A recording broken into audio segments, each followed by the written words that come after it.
Hello friends, welcome back to my channel gain brain with Himanshi Rishi. And आज की इस video में हम डिस्कस करेंगे बहुत ही इम्पॉर्टेंट इंडियन ऑथर्स जो कि एनवीएस पीजीटी एचटेट एंड अब तो केवीएस की भी वैकेंसीज निकल चुकी हैं। सो इन सभी एग्जाम्स के लिए जो इंडियन ऑथर्स इम्पॉर्टेंट है तो उनसे रिलेटेड हम क्वेश्चंस, उनके इम्पॉर्टेंट वर्क्स हम इस वीडियो में डिस्कस करेंगे। इससे पहले मैं इंडियन ऑथर्स के ऊपर 2 से 3 वीडियो और बना चुकी हूँ। अगर अभी तक आपने वो नहीं देखी है, उनके लिंक मैंने डिस्क्रिप्शन बॉक्स पे डाल दी हैं, तो वो भी आप ज़रूर देखिएगा। एंड इस वीडियो को आप ज़रूर एंड तक देखिएगा so that you don't miss on to any important question और एनी इंपॉर्टेंट पॉइंट। और अगर अभी तक आपने मेरे चैनल को सब्सक्राइब नहीं किया है तो वो भी कर दीजिए। Now let's get started with the questions.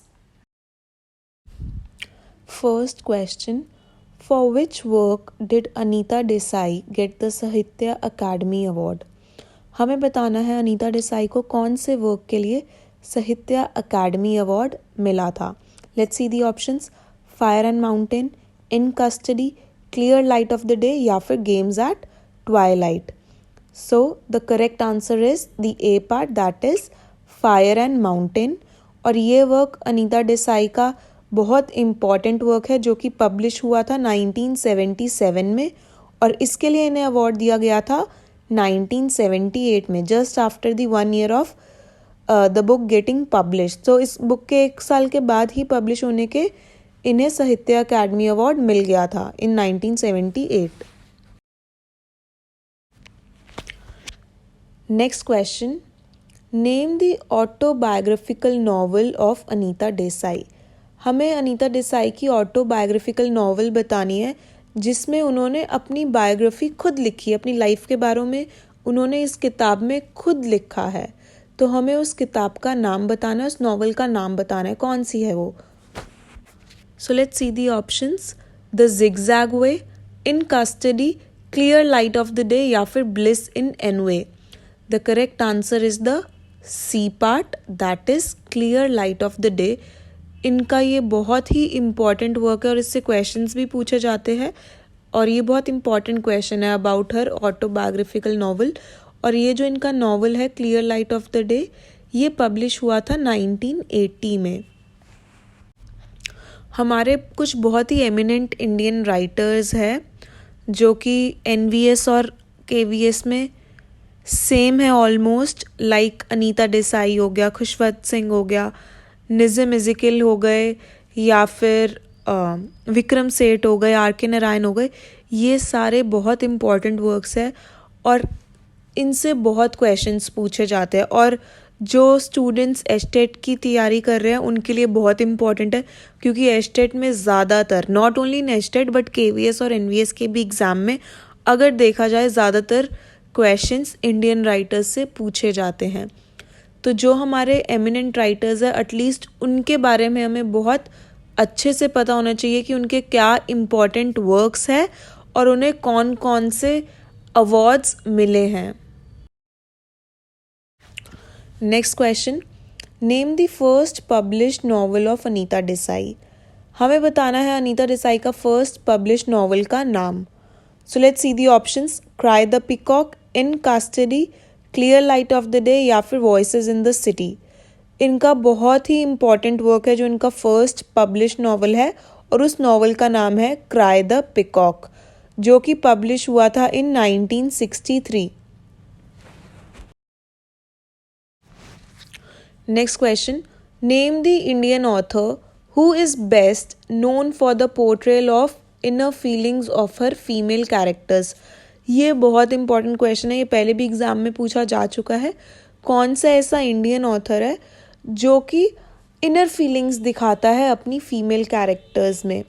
Basically जो इंडियन ऑथर है, इनके जो नॉवेल्स है इनमें प्रोटैगनिस्ट ज़्यादातर लेडीज़ ही होती है, फीमेल कैरेक्टर्स ही होती है। और ये फीमेल कैरेक्टर्स के दिमाग में क्या चल रहा है, क्या उथल पुथल उनके दिमाग में चल रही है, क्या केओस चल रहा है, वो सब ये जो हमारी ऑथर है वो पोर्ट्रे करती है थ्रू हर नॉवेल्स। तो हमें बताना है कौन से ऐसे इंडियन ऑथर है जो पोर्ट्रे करते हैं inner feelings of the female characters. So let's see the options, Kiran Desai, Kamala Das, Arundhati Roy या फिर Anita Desai. So the correct answer is the D part, that is Anita Desai. Anita Desai portray करती है इनर फीलिंग्स की, उनके जो हीरोइंस है उनके दिमाग में, उनके मन में क्या चल रहा है, तो वो अपने नॉवेल्स के थ्रू मोस्टली यही दिखाती हैं। Next question, when did Anita Desai get the Padma Bhushan award? इनको अनीता देसाई को पद्म भूषण अवार्ड कौन से ईयर में दिया गया था वो हमें बताना है। Let's see the options. A part 2016, B option 2010, C option 2014 या फिर D option 2013। The correct answer is the C part, that is 2014। इन्हें अवार्ड दिया गया था पद्म भूषण का 2014 में। अब हम अनीता देसाई के कुछ इम्पॉर्टेंट फैक्ट्स डिस्कस कर लेते हैं उनके लाइफ से related. So she was born on 24 जून 1937। उनका जन्म 24 जून 1937 मसूरी में हुआ था। उनकी शादी अश्विन देसाई से हुई थी। उन्होंने भी बुक्स लिखी है काफ़ी, एंड उनका जो फेमस नावल है उसका नाम है बिटवीन एटर्निटीज़। और उनके 3 नॉवेल्स बुकर प्राइज़ के लिए शॉर्ट लिस्टेड हुए हैं, बट कभी भी उन्हें बुकर प्राइज़ नहीं मिला उनका, बट 3 बारी शॉर्ट लिस्ट ज़रूर हुए हैं उनके नॉवेल्स। और जो उनके 3 नॉवेल्स शॉर्ट लिस्टेड हुए हैं वो बहुत ही इनके फेमस नॉवेल्स हैं। सो पहला है clear light of the day, जो कि लिखा गया था 1980 में। दूसरा है इन कस्टडी, जो कि लिखा गया था 1984 में। तीसरा है फास्टिंग फीस्टिंग, जो कि लिखा गया था 1999 में। अनीता देसाई के 4 बच्चे हैं, और जो किरण देसाई है इनकी डॉटर, इन्हें ज़रूर बुकर प्राइज़ मिला है क्योंकि ये भी एक राइटर है। और किरण देसाई को कौन से नॉवल के लिए बुकर प्राइज़ मिला है उसका नाम है द इनहेरिटेंस ऑफ लॉस। अब हम इनके कुछ इंपॉर्टेंट वर्क्स देख लेते हैं जिससे ज़्यादातर क्वेश्चंस पूछे जाते हैं। अच्छा, वर्क्स डिस्कस करने से पहले मैं बता देती हूँ कि ज़्यादातर क्वेश्चंस एग्जाम में आते कैसे हैं, स्पेशली ऑन इंडियन राइटर्स। तो बेसिकली इनकी किताबों से जो इनके वर्क है उनका नाम पूछा जाता है। आपको एक नॉवल का नाम दे दिया जाएगा, या स्टोरी भी हो सकती है, कोई भी किसी भी राइटर का वर्क हो सकता है, तो पूछ सकते हैं कि ये वर्क किसके द्वारा लिखा गया है। तो अगर हम इंडियन राइटर्स पढ़ रहे हैं, मेक श्योर कि हमें उनके, अगर सारे वर्क्स नहीं, बट हमें इम्पॉर्टेंट वर्क्स, उनके फेमस वर्क्स पता होने चाहिए। इसके बाद जो क्वेश्चन आता है वो अवार्ड से पूछ लिया जाता है कि साहित्य अकादमी अवार्ड या फिर पद्म भूषण या विभूषण अगर मिला है, किसको कब मिला है। तो बेसिकली इंडियन राइटर्स से क्वेश्चंस ज़्यादातर वर्क से ही पूछे जाते हैं। उसके बाद अवार्ड्स या फिर कब उनका जन्म हुआ, कब उनकी डेथ हुई, ऐसे भी क्वेश्चन पूछे जाते हैं डेफिनेटली, बट कम पूछे जाते हैं। इनका जो फर्स्ट पब्लिश नॉवल है, ऐसे भी क्वेश्चन पूछा जाता है कि फर्स्ट पब्लिश नॉवल कौन सा है, तो उसका नाम है क्राई द पिकॉक, जो कि पब्लिश हुआ था 1963 में। और ये बहुत ही इम्पॉर्टेंट नॉवल है अनीता देसाई का। नेक्स्ट है वॉइसेस इन द सिटी, ये भी बहुत इंपॉर्टेंट नॉवल है जो कि लिखा गया था 1965 में। इसके बाद बाय बाय ब्लैकबर्ड 1971 में लिखा गया है। फिर है द पिकॉक गार्डन, ये लिखा गया है 1974 में, और ये एक स्टोरीज की कलेक्शन है। फिर इसके बाद है where shall we go this summer, 1975 में ये वर्क लिखा गया है।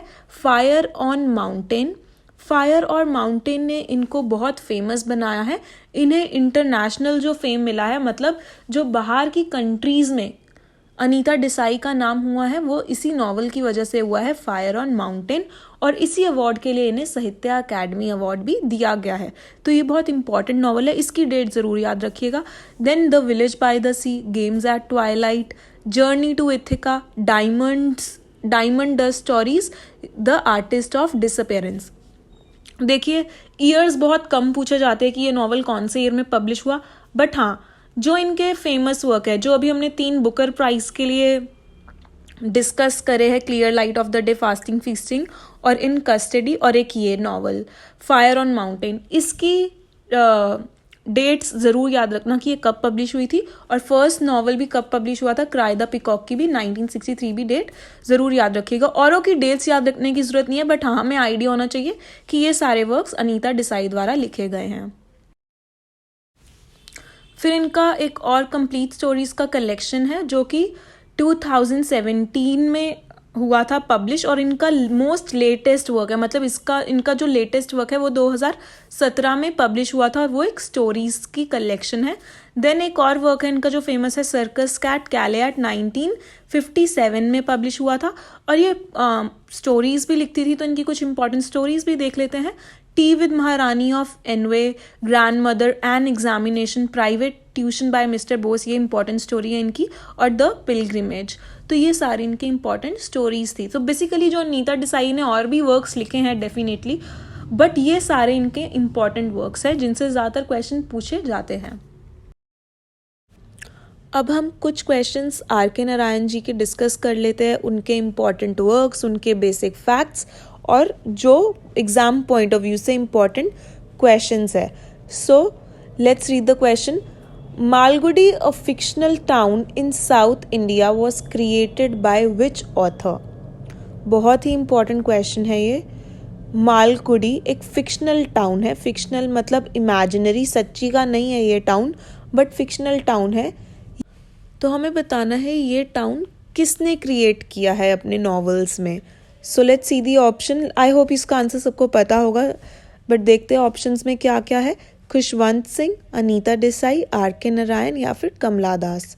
So the correct answer is the C part, that is R K Narayan. और जो इनका मालगुडी बहुत ही फेमस फिक्शनल टाउन है, जो इनके नॉवेल्स हैं ना, ज़्यादातर इनके नॉवेल्स की जो सेटिंग होती है, जो कैरेक्टर्स है वो इसी गांव में रहने वाले होते हैं मालगुडी के। और मालगुडी एक साउथ इंडिया के मैसूर में ये मद्रास के मैसूर में ये टाउन सिचुएटेड है। ऐसा सच्ची में नहीं है कोई टाउन, ये सिर्फ एक इमेजिनरी टाउन है। तो ये आर के नारायण के द्वारा बनाया गया है इनके नॉवेल्स में। The correct answer is the C part. Next question. The famous imaginary town of R K Narayan Malgudi is located in, ये अभी हम डिस्कस जस्ट कर ही चुके हैं कि आर के नारायण जी का जो मालगुडी फिक्शनल टाउन है, इमेजिनरी टाउन है, ये कहाँ पर बेस्ड है, तो हमें वो बताना है।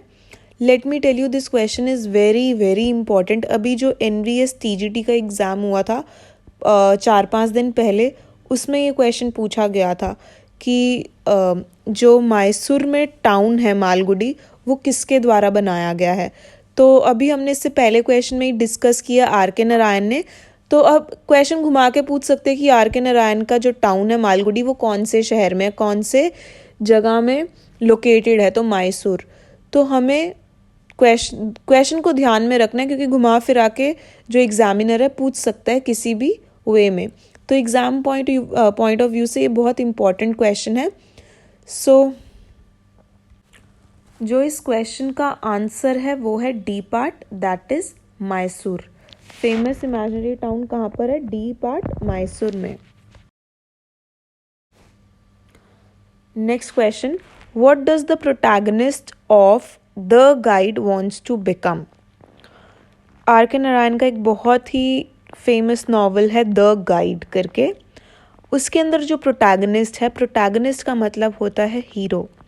जो उसका हीरो है वो क्या बनना चाहता है हमें बताना है। वो एक गाइड है, ठीक है, मतलब वो गाइड वाला काम करता है। कोई टूरिस्ट आया उसे जगह दिखाता है, बट बेसिकली वो इस नॉवल में कुछ अचीव करना चाहता है, कुछ बनना चाहता है।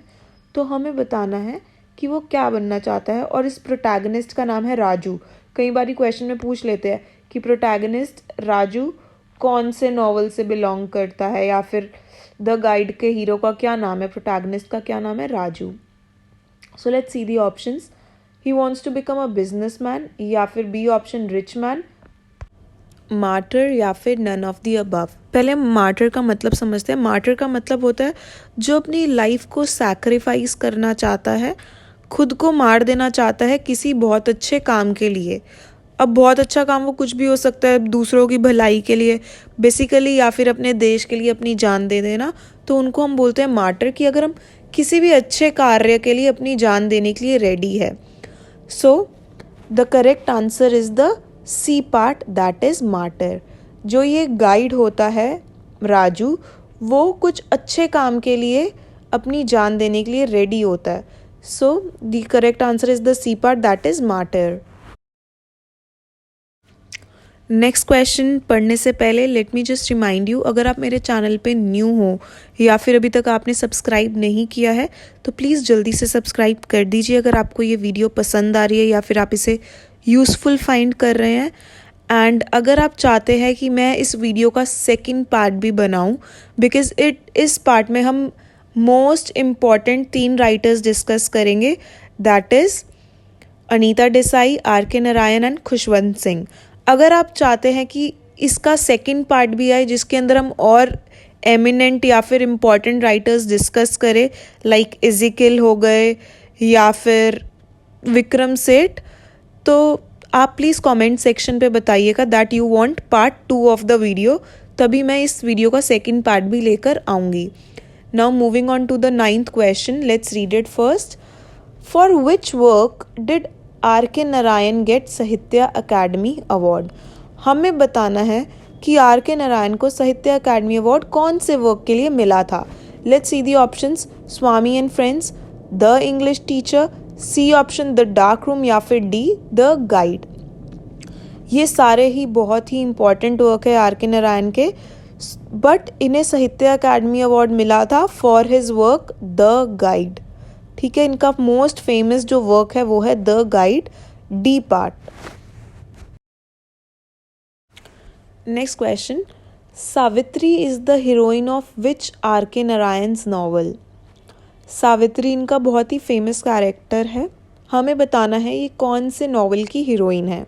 Let's see the options, Swami and friends, B the English teacher, C the dark room या फिर D the bachelor of arts.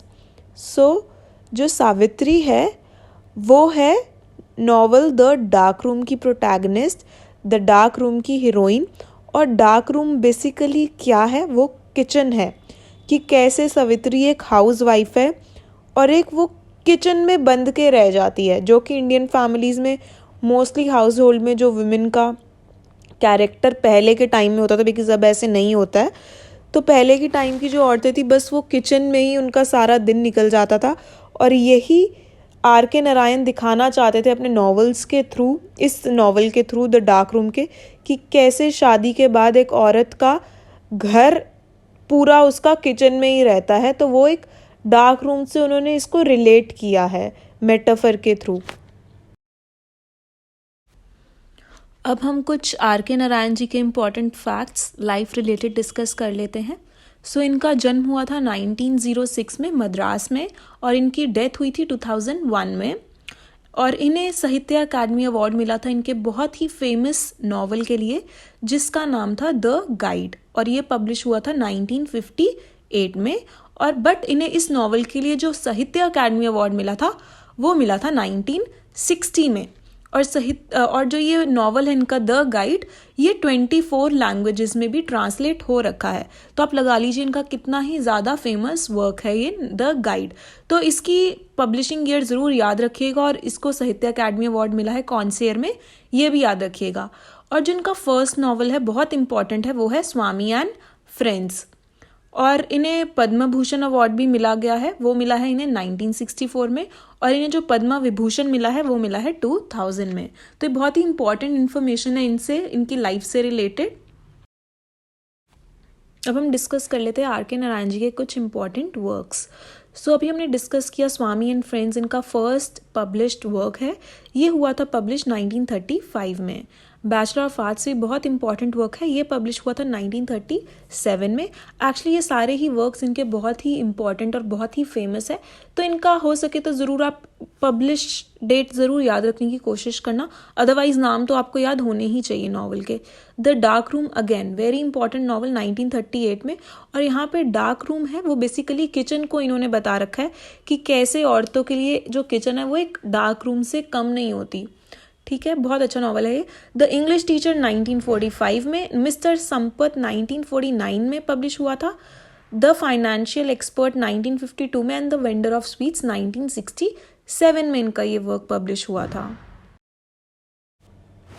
अब हम कुछ क्वेश्चंस डिस्कस कर लेते हैं खुशवंत सिंह के, फिर हम इनके भी important life facts and important works discuss करेंगे। So 11th question, train to Pakistan is a famous work by, अब हमें बताना है जो ये फेमस वर्क है ट्रेन टू पाकिस्तान, ये किसके द्वारा लिखा गया है। Let's see the options. Khushwant Singh, Anita Desai, R K Narayan या फिर Kamala Das. So the correct answer is the A part, that is Khushwant Singh. इनका बहुत ही फेमस वर्क है वो है ट्रेन टू पाकिस्तान, जिसके ऊपर मूवी भी बनी है, जिसके अंदर बेसिकली बताया गया है पार्टीशन के टाइम इंडिया और पाकिस्तान के कि क्या सिनेरियो था, कैसे जब पार्टीशन हुआ था जो इंडियंस थे कैसे वो ट्रेन में छुप छुपा के आए थे अपनी वापस देश में इंडिया में from Pakistan. Next question, which award did Khushwant Singh return. हमें बताना है खुशवंत सिंह ने कौन से अवार्ड को वापस कर दिया था। सो लेट्स सी दी ऑप्शंस। साहित्य अकादमी अवार्ड, पद्म भूषण अवार्ड, पद्म विभूषण अवार्ड या फिर नन ऑफ द अबव, इनमें से कोई भी नहीं। The correct answer is the B part, that is Padma Bhushan award. और ये अवार्ड इन्हें मिला था 1974 में, और 1984 जस्ट आफ्टर 10 ईयर्स 1974 में इन्हें अवार्ड मिला और 1984 में इन्होंने अपना अवार्ड वापस कर दिया था। और इनका रीज़न क्या था अवार्ड वापस करने के पीछे? एक ऑपरेशन ब्लू स्टार हुआ था जिसके अंदर इंडियन आर्मी ने, आई गेस ये किस्सा सबको पता ही होगा, जब इंडियन आर्मी ने अमृतसर में घुस के रेड या कुछ किया था आज से बहुत साल पहले अमृतसर में जो हुआ था गुरुद्वारे में, तो उनको ये चीज़ पसंद नहीं आई थी, तो अपना गुस्सा जाहिर करने के लिए इन्होंने अपना जो पद्म भूषण का अवार्ड है वो इन्होंने वापस कर दिया था 1984 में। Next question, who has translated Rajendra Singh Bedi's famous Urdu work या फिर फेमस उर्दू नावल एक चादर मैली सी into English as I take this woman. ये एक राजेंद्र सिंह बेदी जी का बहुत इम्पॉर्टेंट या फिर फेमस वर्क कह लो, एक चादर मैली सी। इसकी ट्रांसलेशन इंग्लिश में किसने करी थी वो हमें बताना है। और जब इसका ट्रांसलेशन हो गया तो इस नावल का क्या नाम था in English? I take this women. तो क्वेश्चन को जैसे मैंने बताया घुमा फिरा के पूछ सकते हैं, तो हमें हर एक चीज़ के साथ क्लैरिटी होनी चाहिए। सो लेट्स सी दी ऑप्शन, किसने करा है ट्रांसलेट इंग्लिश में? A part Khushwant Singh, B part Anita Desai, C part R K Narayan या फिर D Kamala Das. The correct answer is the A part, that is Khushwant Singh. इन्होंने राजेंद्र सिंह बेदी के नॉवल, उर्दू नॉवल को एक चादर मैली सी को ट्रांसलेट किया था इंग्लिश में। Next very important question, name the autobiographical novel of Khushwant Singh. इनका ऑटोबायोग्राफिकल नॉवल कौन सा है खुशवंत सिंह का, जिसमें उन्होंने अपने लाइफ के कुछ इंसिडेंट्स के बारे में लिखा है? So let's see the options. Train to Pakistan, the portrait of a lady, black jasmine या फिर I shall not hear the nightingale. सबसे पहले तो ये चारों वर्क्स ही इनके बहुत फेमस वर्क है खुशवंत सिंह के, और इस जो क्वेश्चन का करेक्ट आंसर है वो है B part, that is the portrait of a lady. The portrait of a lady is a very important work of Khushwant Singh. इसमें ये अपनी ग्रैंड मदर मतलब अपनी दादी के बारे में इन्होंने डिस्कस किया है कि जब वो छोटे थे अपनी ग्रैंड मदर के साथ रहते थे। सो बेसिकली जिस लेडी के बारे में इन्होंने डिस्कस किया है वो इनकी दादी माँ है, और ये सारे रियल इंसिडेंट्स है उनकी खुद की लाइफ के बारे में। This is why the novel is called autobiographical novel. Next very important question, Khushwant Singh का सबसे जो इम्पॉर्टेंट क्वेश्चन है वो ये है, name the Indian author who was a journalist, lawyer and a politician. हमें उस ऑथर का नाम बताना है, इंडियन ऑथर का, जो कि जर्नलिस्ट रह चुके हैं, लॉयर रह चुके हैं और पॉलिटिशियन भी रह चुके हैं, और वो एक ऑथर भी थे। ठीक है, और मैं बताना चाहती हूँ ये क्वेश्चन अभी NVS TGT के जो भी एग्ज़ाम हुआ था उसमें भी आया था कि कौन से ऐसे ऑथर हैं इंडियन जो लॉयर भी रह चुके हैं, जर्नलिस्ट भी रह चुके हैं। और ये HTET 2021 PGT एग्ज़ाम में भी ये क्वेश्चन पूछा गया था, सेम टू सेम यही क्वेश्चन था।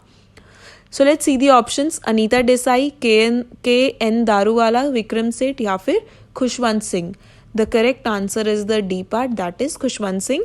ये ऐसे इंडियन ऑथर है जो कि ऑथर भी थे, जर्नलिस्ट भी थे, लॉयर भी थे और ये पॉलिटिशियन भी रह चुके हैं। अब हम डिस्कस कर लेते हैं कुछ important facts about Khushwant Singh's life. So इनका जन्म 1915 में हुआ, इनकी डेथ 2014 में हुई। जो इनका रियल नेम था वो था खुशहाल सिंह, बट बाद में ही changed his name to Khushwant Singh. ये ऑथर, पॉलिटिशियन, लॉयर और जर्नलिस्ट चारों ही रह चुके हैं।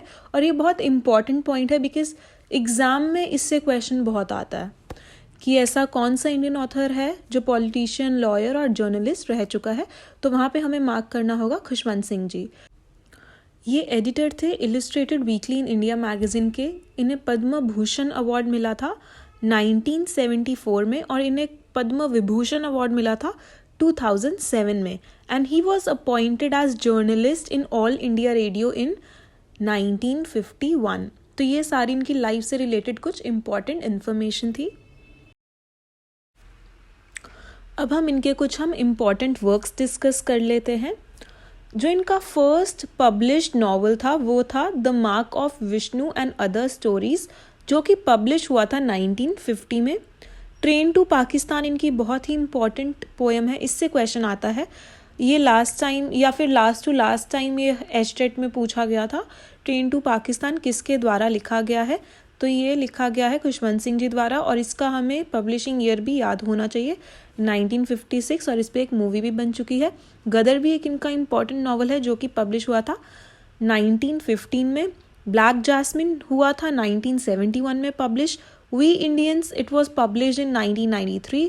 Women and men in my life, the portrait of a lady, ये इनका बहुत ही इम्पॉर्टेंट वर्क है because it is an autobiographical work. इसमें इन्होंने अपनी ग्रैंड मदर के बारे में डिस्कस किया है। दिल्ली अ नॉवल भी इम्पॉर्टेंट नॉवल है इनका। Declaring love in 4 languages and good and the bad and the ridiculous इनका लास्ट नॉवल है। तो ये सारे कुछ इनके इम्पॉर्टेंट वर्क्स हैं जिससे क्वेश्चन पूछे जाते हैं। एंड मोस्टली ज़्यादातर क्वेश्चन ऐसे ही होते हैं कि आपको एक नॉवल का या फिर कोई वर्क का नेम दे दिया जाएगा और आपको बताना है ये किसके द्वारा लिखा गया है। सो बेसिकली जितने भी हमारे ऑथर्स हैं उनके आप अच्छे से, सारे नहीं तो एटलीस्ट फेमस और इम्पॉर्टेंट वर्क्स पढ़ के जाइए। सो इस वीडियो में बस इतना ही था। अगर आपको ये वीडियो पसंद आई हो, अगर आपको ये यूज़फुल लगी हो for your exam, so please इसे लाइक, शेयर और कमेंट ज़रूर करिएगा। एंड अगर अभी तक आपने मेरे चैनल को सब्सक्राइब नहीं किया है सो प्लीज़ वो भी कर दीजिए। And thank you so much for watching this video and have a good day.